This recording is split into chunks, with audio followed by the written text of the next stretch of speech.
सत्य को खोजने वाले सभी साधकों को हमारा प्रणाम। आप लोगों को देखकर ऐसा लगता है कि ये दुनिया बदलने के दिन आ ही गए हैं।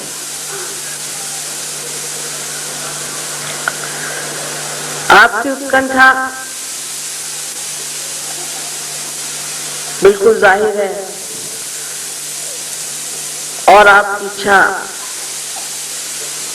यही है कि हम सत्य को प्राप्त करें।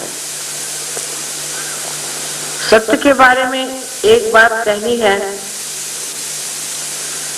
कि सत्य जैसा है वैसा ही है। अगर हम चाहें कि उसे हम बदल दें तो उसे बदल नहीं सकते, और अगर हम चाहें कि अपने बुद्धि या मन से कोई एक धारणा बनाकर उसे सत्य कहें तो वो सत्य नहीं हो सकता। तो सत्य क्या है? सत्य एक है कि हम सब आत्मा हैं, हम आत्मा स्वरूप। इतने यहाँ सुंदरता से आराध की हुई है और इतने दीप जलाए हैं जिन्होंने प्रकाश दिया है, जिससे हम एक दूसरों को देख रहे हैं और जान रहे हैं।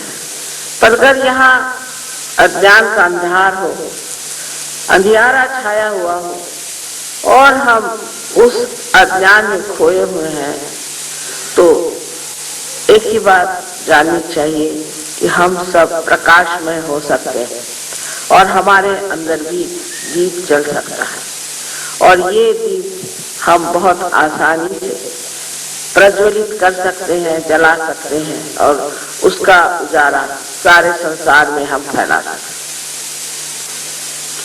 आज तक परमात्मा के नाम पर बड़ी मेहनत की गई। परमात्मा के विश्वास पर ही हम लोग जुटे रहे हैं। ये बात और किसी देश में नहीं जो हमारे देश में है कि कितनी भी विपत्तियां आई, कितनी भी तकलीफ हुई, तो भी हम सोचते रहे कि एक दिन ऐसा आएगा कि परमात्मा हमें जरूर रास्ता दिखाएगा और हम उस सुवर्ण दिन की राह देखते रहे जहां हम अपने मोक्ष को प्राप्त करेंगे। हमें सिर्फ अपने अज्ञान से मोक्ष मिलना है और यह अज्ञान हमारे अंदर तरह तरह की चीजों से आबसा हुआ। जैसे कि बचपन से कोई बात बताई जाती है, चार लोगों से सुनते हैं, या हम किसी एक धर्म में पैदा हो गए तो उस धर्म की बातें जो चल पड़ी वही हमारे लिए विशेष हो जाती और वो हर जगह अलग अलग रूप लेकर के ऐसी कुछ विचित्र हो जाती है कि हमारे बच्चे पूछते हैं कि ये सब करने से क्या फायदा हुआ। आप इतना सब कुछ करते हैं लेकिन आप में तो कोई अंतर नहीं हुआ। और कोई आदमी अगर हिंदू हो, चाहे मुसलमान हो, चाहे ईसाई हो, चाहे सिख हो, हर जाति का, हर धर्म का आदमी हर प्रकार का पाप कर सकता है, हर तरह का गुनाह कर सकता है। ये कैसे? अगर हम लोग धार्मिक हैं और हमारे अंदर का धर्म है तो हमसे गुनाह कैसे होता है? लेकिन हम देखते हैं जो बड़े बड़े संत साधु हो गए, जिनके हमारे सामने इतने उदाहरण हैं कि वो लोग कभी गलत काम नहीं करते और वो गलत लोगों के सामने झुकते भी नहीं। आप यहाँ पे औलिया निजामुद्दीन साहब के बारे में जानते हैं कि शाह ने कहा था कि अगर तू मेरे सामने झुकेगा नहीं तो मैं तेरी गर्दन उड़ा दूंगा। वो झुके नहीं, उनका मैं परमात्मा के सामने झुकता हूँ। और आप आगे भी जानते हैं कि उसके बाद उसी शाह की ही गर्दन उड़ गई। सो इस तरह के जो साधु संत इतने हिम्मत के साथ और इतनी सूझबूझ के साथ किसी बात को कहते थे, उनकी कौन सी अहमियत थी, उनमें कौन सी खास बात थी जो वो हम लोगों से इतने परे ऊपर एक ऐसी दशा में थे जहां उनको कोई चीज भी ऐसी प्रतीत ही नहीं होती थी जो सत्य को छोड़कर अपना ले, जो अटूट अपने विश्वासों पर पूरी तरह से खड़े थे, क्योंकि उनके विश्वास अंधे नहीं थे। जो विश्वास थे वो जानते थे कि ये बात सत्य है। और आज जबकि हम अपने आत्मा को खोज रहे हैं तो उसके प्रकाश में हम ये जान जाएंगे कि जो सत्य है वो आत्मा के प्रकाश में ही जाना जाता है। हर एक धर्म, संसार का हर एक धर्म आपका थोड़ा सा जान लें तो समझ लेंगे कि तत्व में हर एक धर्म एक है और हर एक धर्म में एक ही बात बताई गई है कि हमें नश्वर चीजों को छोड़ करके जो चिरंजीव, जो अनंत की चीज है उसे लेना चाहिए।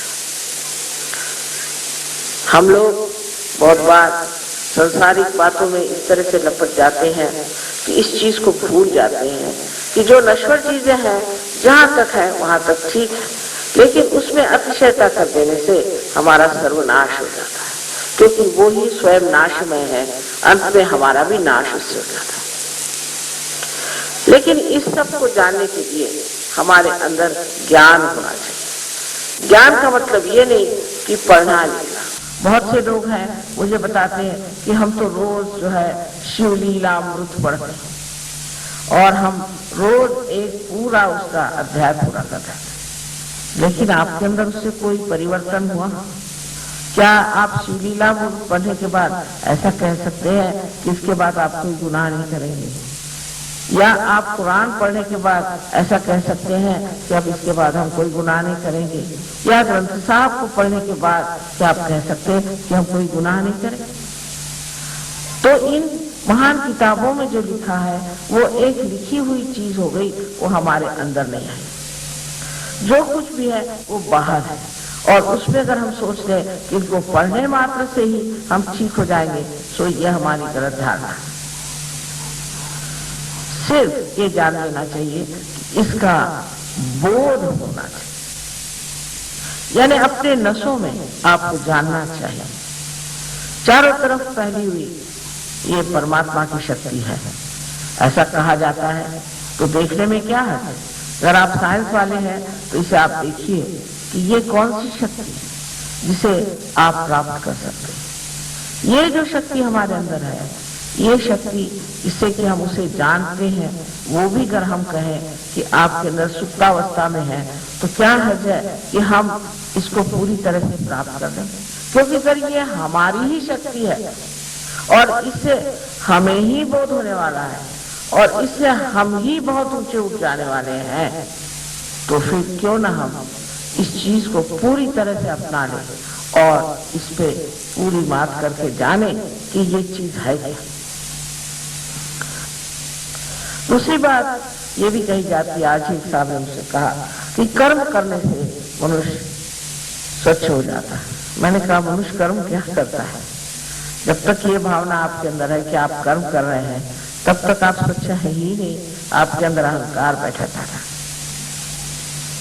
और वो अहंकार जो है वो आपको बता रहा है कि आप ये कर्म कर रहे हैं, आप वो कर्म कर रहे हैं। पर वास्तविक हम लोग कर्म क्या करते हैं?